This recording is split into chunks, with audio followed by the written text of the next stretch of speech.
Okay, welcome to the lab of electronic devices circuits, and now we'll do the experiment number 5, which is build and test current series feedback amplifier with and without feedback and find the values of Gmf, RIF, ROF and bandwidth.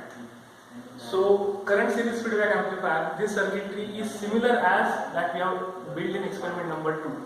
Now I will build a circuit in experiment number 2.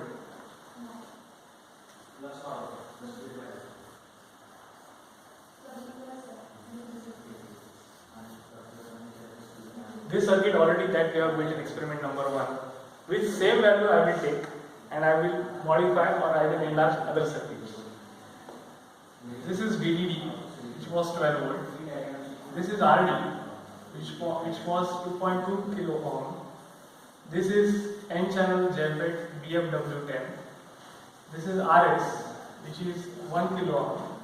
This is RG, which is 1 mega ohm.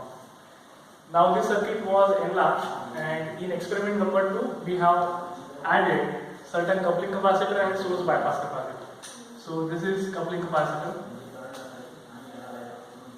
which is CC1, which is of value 10 microfarad. This is CC2, which is of value 10 microfarad. Here I will take output voltage, and my input is 100 millivolt peak to peak, 1 kilohertz AC, that we call as VS or VM. Now I will use capacitor across this RS and we use it as CS, which is generally say 100 microfarad. So this is the same circuit for current series feedback amplifier. But if we use the CS in the circuit, then we call it as current series without feedback. And if we taken out this CS, means there is no CS, this CS is disconnected from this across this RS, then we call it as current series with feedback. Now we will first draw the circuit diagram of current series with feedback amplifier. So I will not use this CS. So this circuit, if we memorize, this is nothing but experiment number 2, and in which only we have taken out CS. So this circuit is current series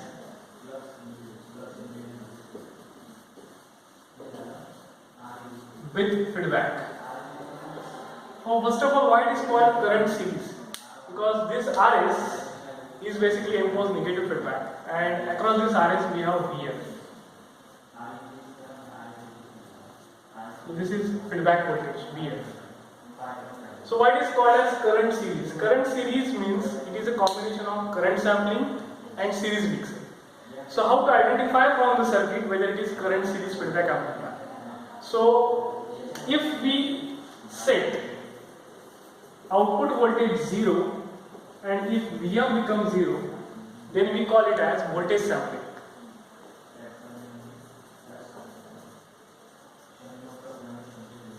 And if we set output current 0 and then Vf becomes 0, then we call it as current sampling.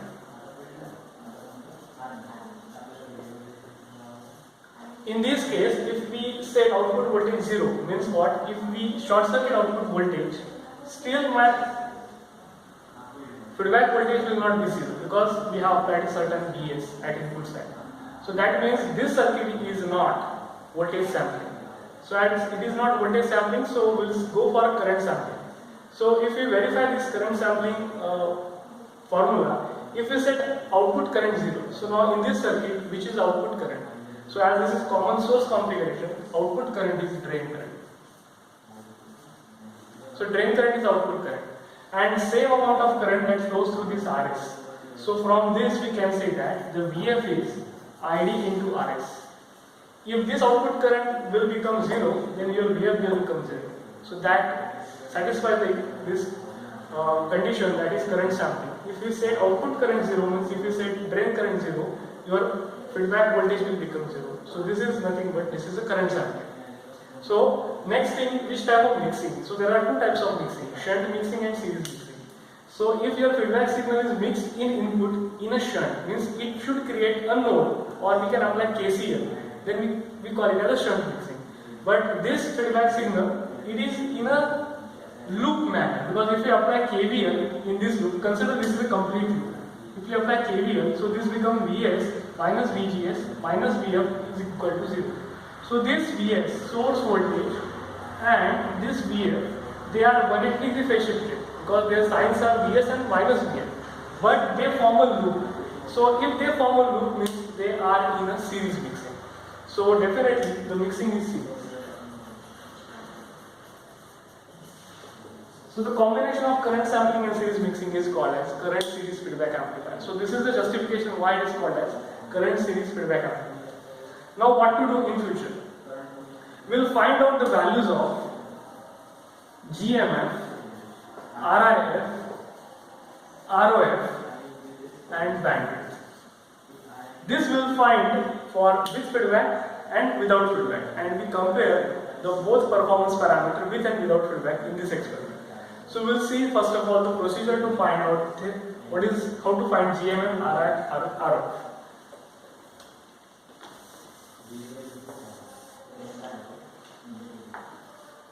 So now we'll construct this circuit on breadboard with the help of these values.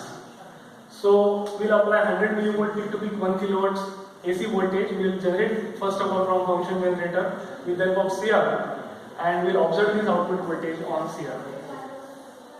And very first thing is, I know my input voltage is 100 millivolt peak to peak. So if I construct this circuit on breadboard, and if I want to find out output voltage on CR, then I will get output voltage. Then I will take a ratio which is the voltage gain, that is AV is equal to V out upon V in. V in is nothing but source voltage. Fourth thing, now I want to find out input impedance of this circuit, that is Ri. As this circuit is current series with feedback, we call it as RIF.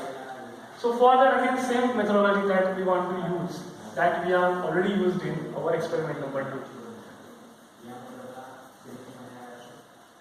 So I will use one resistor which is of value 1 mega ohm, is in between source and capacitor. So with the help of this modification in the circuit, output voltage will get reduces. So that output voltage we will observe and we call it as VOS. So once you find out VOS, you can able to easily find out what is AVS, which is just a ratio of VOS and VE. So we now came to know the value of AVS, we now came to know the value of AV. R is 1 mega ohm. Similarly, we can find out the value of RI. In this case, we call it RIF because this is with feedback. So RIF we can be able to find out with the help of formula. So what is the formula to get RIF, which is AVS is equal to AV into RI upon RI plus this R, where AVS, AV are known value, R is 1 mega ohm is known value, so unknown is RI. So from this we can able to find out RIF. So RIF can be found out with the help of this formula, and this is our fifth parameter. Similarly, we are able to find out ROF. So how to find out ROF? So for ROF, you have to again do your circuit as original, and now connect one resistor across output, that is say RL, which is of 1 kilo ohm. So due to this modification, again output voltage will reduces, and we call as that output voltage as VO dash. And next is to find out the value of ROF. So we have formula, ROF is VO minus VO dash upon VO dash into RF. So we know the value of VO, we just found out the value of VO dash. We put the value of this VO and VO dash here. RF is 1 kilo, so we can able to find out ROF. Now next thing is GMF. So GMF is basically transconductance gain of amplifier. Current series is a transconductance amplifier. So we know what is GM.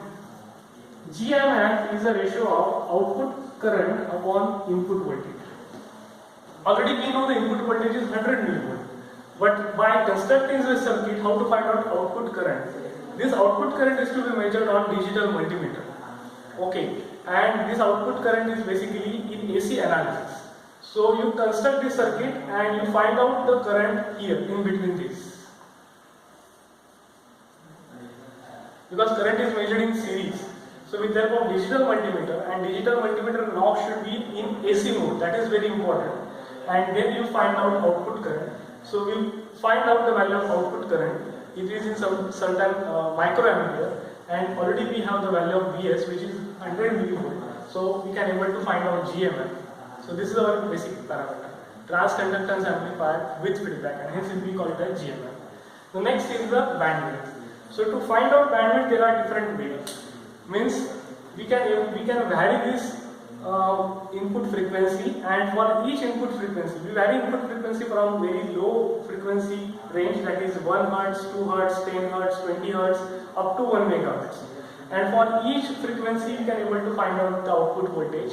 We make a chart, and on similar paper, we plot a frequency response curve. On x-axis, we have different frequency. On y-axis, we have voltage gain. So this is one way, but this is too time consuming and very difficult. So we'll use square wave testing method. So in square wave testing method, instead of this source square signal sinusoidal wave, we'll apply square wave.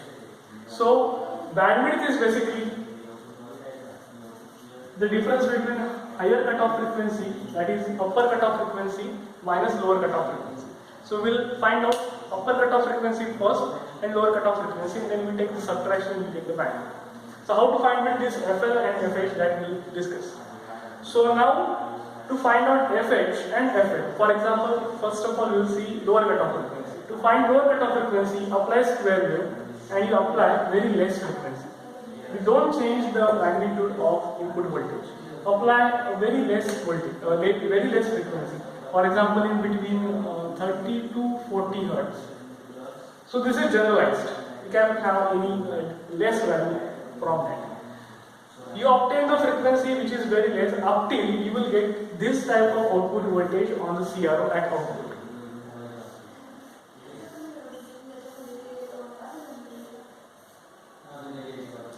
So for example, if you apply 30 Hz and if you get this type of waveform, and if you apply 28 Hz and if you get distorted waveform, then your minimum value will be 30 Hz.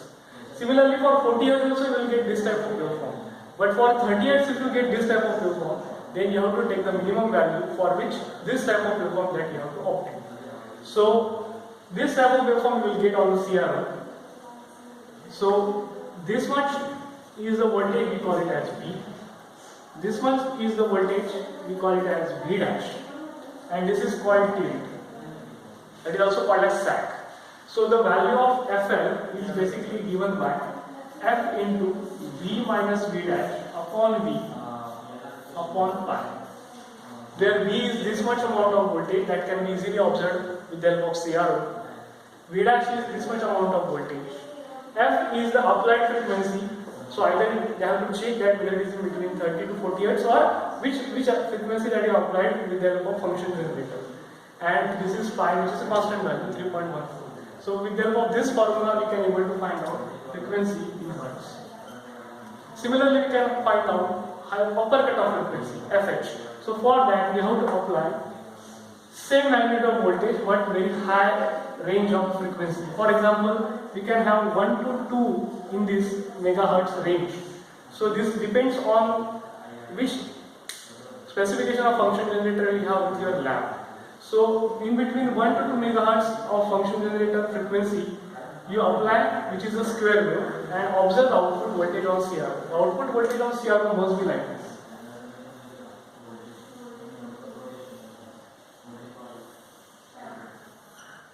So like this output voltage you will observe on the CRO.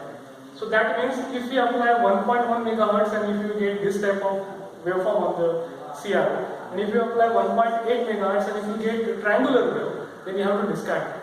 You have to take the maximum value of frequency up till which you will get this type of waveform on your CRO. That is very important. So from this waveform we came to know this is your peak, or this is your maximum value. We consider 100%, and this is the 0%, which is the 0 value. Now from this waveform it looks like a transient. We will find out transient. We know the transient analysis, in which there is one parameter called as rise time. The rise time can be found out between 10% of the peak and a 90% of the peak. The difference between 10% and 90% of the peak value of voltage. So consider this is 100%, 10% is this much, and 90% is this much. So this is the rise time.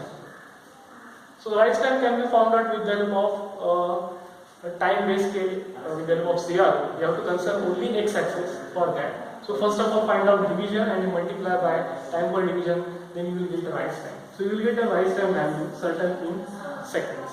Now what is the value of FH? FH is nothing but 0.35 upon PR. Similarly, you will get the value of FH in some certain hertz. It may be definitely megahertz. So difference between this FH and FL you will get bandwidth. So you have found out bandwidth with feedback. So this is the way to find out GMF, RIF, ROF and bandwidth. Similarly, this is for current series with feedback. You have to again repeat this same process for current series without feedback.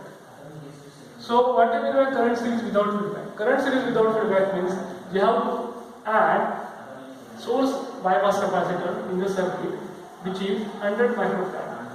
So you add the source bypass capacitor in the circuit and you have to do all this process like GM, RI, RO and bandwidth. Here I have not used the term GMF, RIF, ROF because this is without feedback.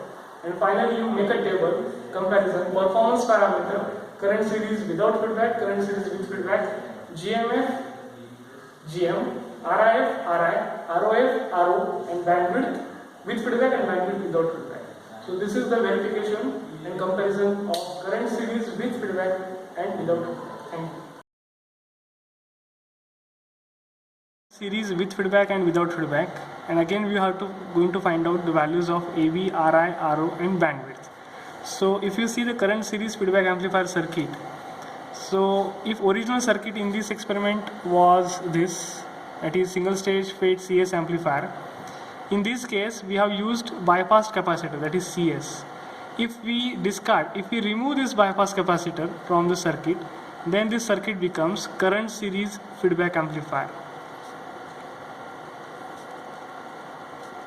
So means to remove the capacitor from the circuit become current series feedback amplifier. And if you want to add or if you want to connect this source bypass capacitor in the circuit, then the circuit become current series without feedback. So current series without feedback we will not discuss because already we have just gone through in experiment number 2 how to find out AV, RI and RO in current series feedback amplifier. So in this case in case of current series without feedback amplifier.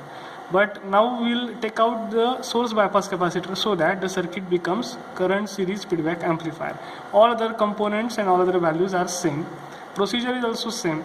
So again we will not waste our time to find out how to get VO, then how to find out AV, then how to apply the 1 mega ohm resistor in between negative terminal of capacitor and source voltage so that we can able to find out VOS, then how to find AVS, then by using the formula AVS is equal to AV into RI upon RI plus R, how to get RI and how to apply how to get RO by using the RL at output.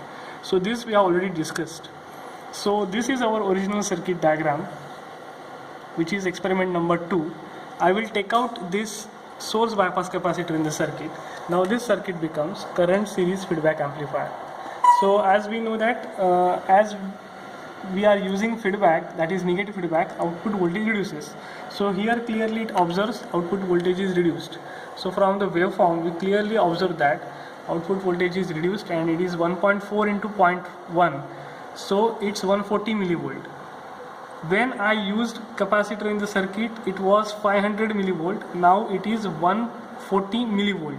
So this is VO. And similarly, you apply 1 mega ohm resistor in between and find out RI, and similarly RL the circuit at output and find out RO.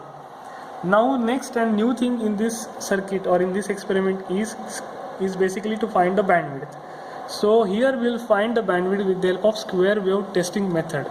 So with the help of this square wave testing method we will able to find out FL and FH separately, and if we take the difference between FH and FL we will get square wave we will get bandwidth. So how to do the square wave testing? For that we have to apply square wave at input side, and to find out the value of FL, the frequency must be very less. The frequency must be very less so that the waveform on the CRO will look like this.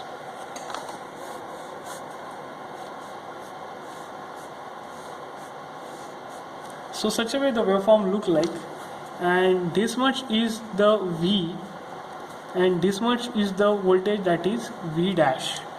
And how to calculate FL? FL is F, that is the frequency when we apply from function generator, into V minus V dash upon V upon pi, where pi is 3.14 frequency that we are going to apply.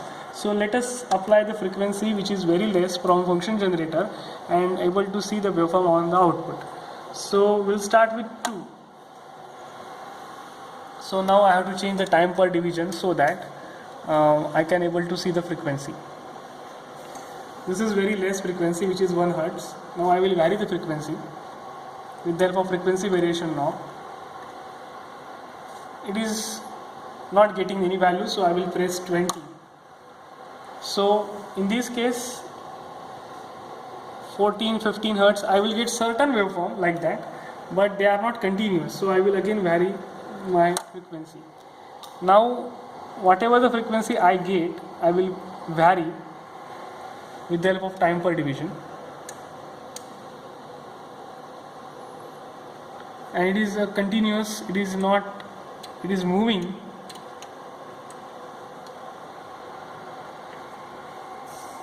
Now I will vary the frequency. Say it is 55.6, so at this we have a certain frequency.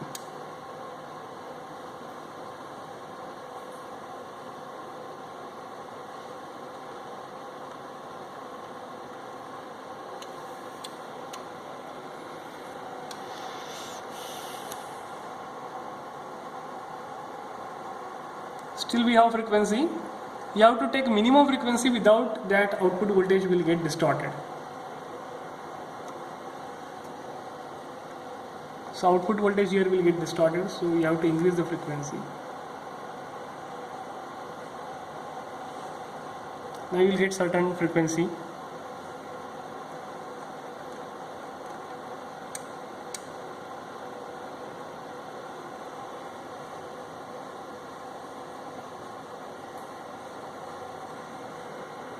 So now what I want, this V and this V. So we have this 0 reference line.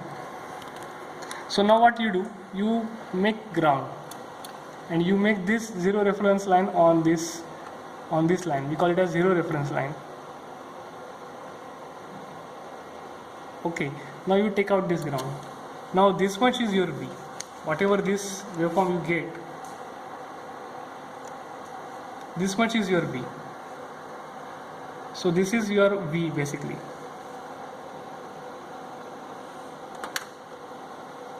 You can hold this.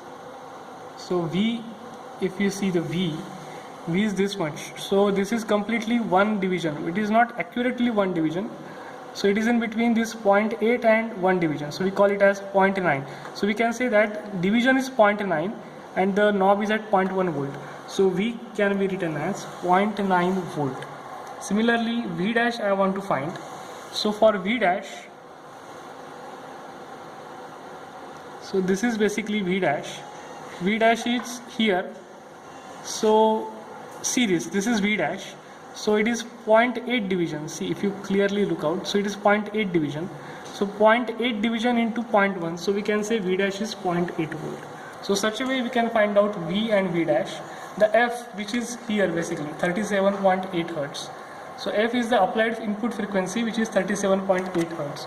So from that we can able to find out lower cutoff frequency, which is FL, which is basically 37.8 into 0.9 minus 0.8 divided by 0.9 divided by pi.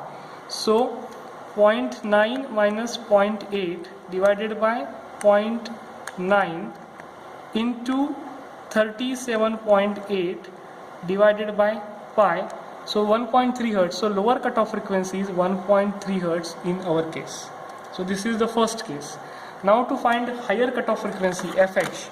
To find higher cutoff frequency, you have to vary the frequency at most, means highest value. That is, you have to increase the frequency so that your waveform output will look like this. Your waveform output will look like this. And already as per discussion, this is our peak, which is 100%, and this is our, say, 10%. This is 0.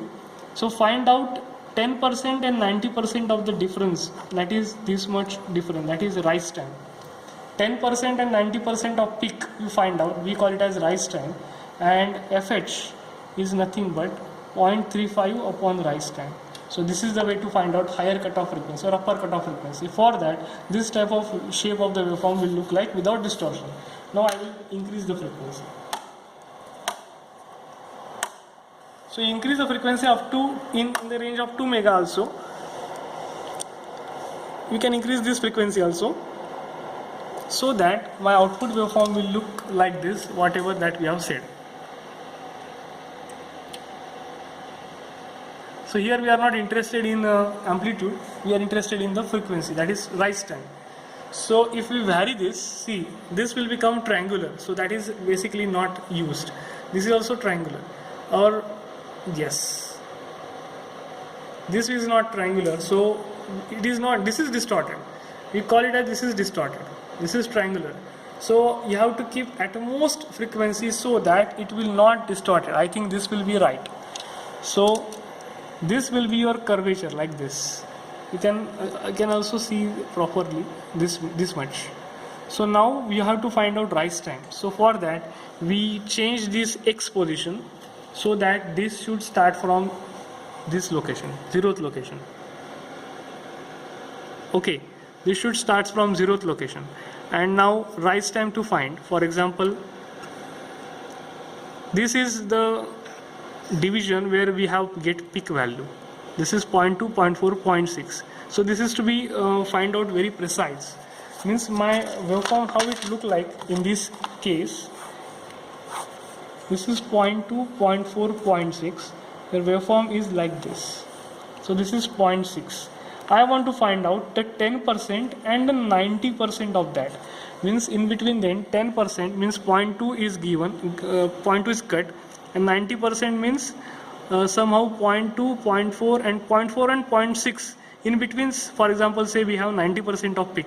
So we can have 0.2 and 0.4, 0.6 like this. Here itself somewhere we have 90%. Here this is 90%. This is completely 100%. We got at 0.6 division. This is 0.2 division, and in between them. So this much. So this is very less value. Generally we can say this is 0.3 division. So by just approximation we have taken out this is 0.3 division, but this is the way to find out rise time. So this is 0.3 division, but this is not TR. 0.3 division into, where is the time base scale? Time base scale is 0.5 microsecond, because we are finding out time. Time is to find the division into the time per division knob, where it is 0.5 microsecond. So 0.3 division into 0.5 microsecond will be your rise time. So this will be 0.5 micro into 0.3, so that will be 1.5, sorry, it is 0.15 microsecond.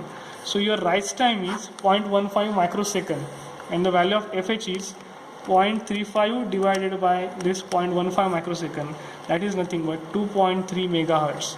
So value of higher cutoff frequency is 2.3 megahertz. Finally, to find bandwidth is the FH minus FL, that is 2.3 megahertz minus 1.3 hertz, that is FL. So you take minus 1.3, you will not feel any much difference. So your bandwidth is 2.33 megahertz.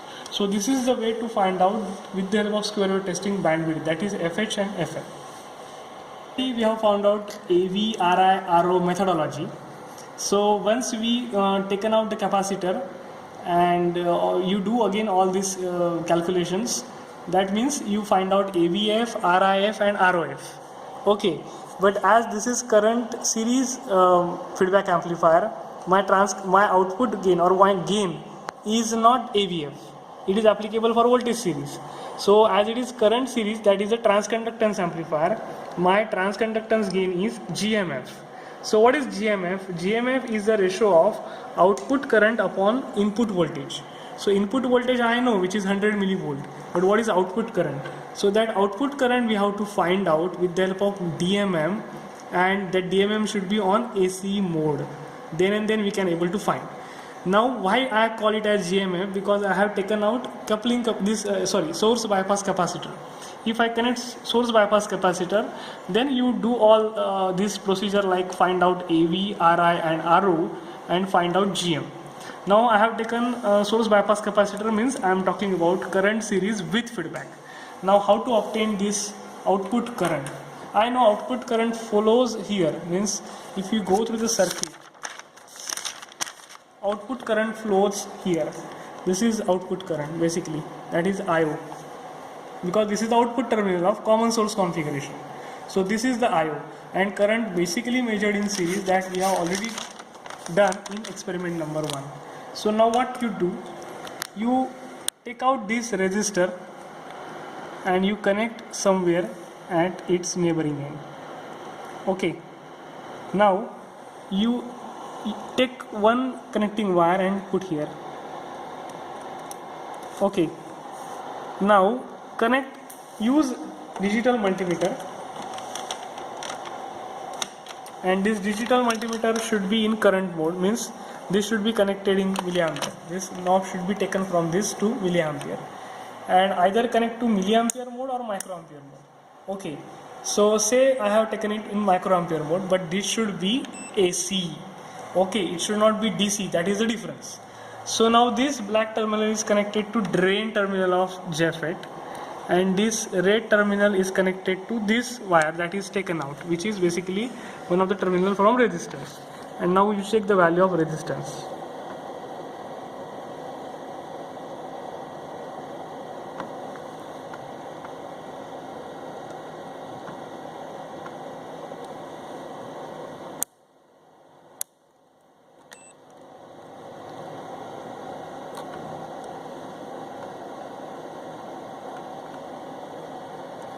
The value is very less.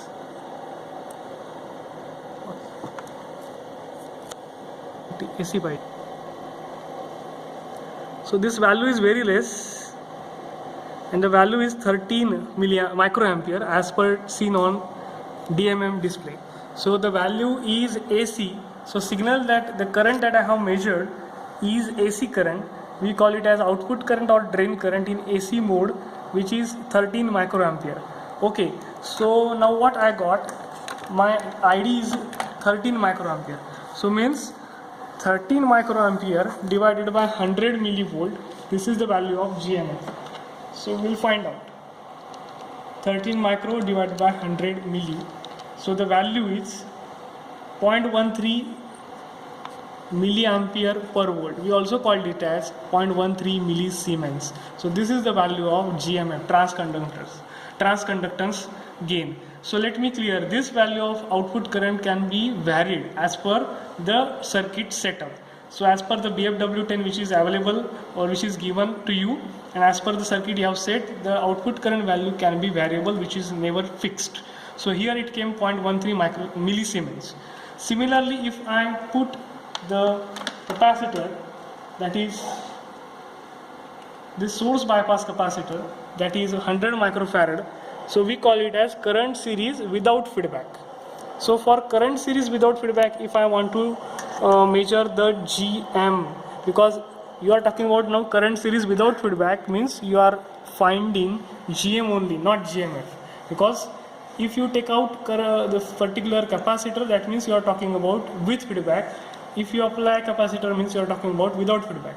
So for without feedback, I want to see the GM value, that is transconductance value. So similarly, I will find out this value with the help of multimeter. Connect this drain terminal to drain here and this terminal to here. So see this, the value is increased, that is 51.1 microampere. What is the meaning of that? 51.1 microampere means this is 51 microampere divided by 100 millivolt. So ultimately it is 0.51 millisiemens.